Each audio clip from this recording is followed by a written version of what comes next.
তো গাইস, তো স্বাগতম গাইস আজকে আমার ব্লগে। তো আজকে দেখতে পাচ্ছ গাটা কেমন নোংরা আছে, পুকুরে মাছ ধরছিলাম, বিষ তেল দিয়েছে। তো কতটা মাছ ধরা হয়েছে দেখাবো তোমাদেরকে, অবশ্যই দেখতে থাকো।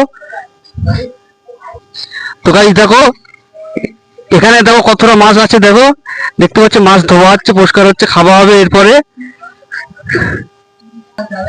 এখানে দেখো কতটা মাছ পরিষ্কার হচ্ছে, দেখতে পাচ্ছ।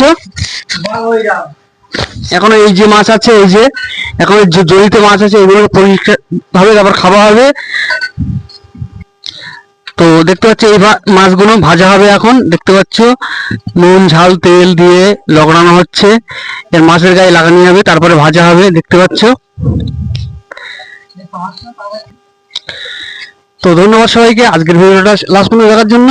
তো কে কোথা থেকে ভিডিও দেখছো অবশ্যই কমেন্ট করবা, আর এরকম ভিডিও পেতে আমাকে ফলো করে পাশে রাখবা, ঠিক আছে? তো ধন্যবাদ সবাইকে, ভালো থাকো, সুস্থ থাকো।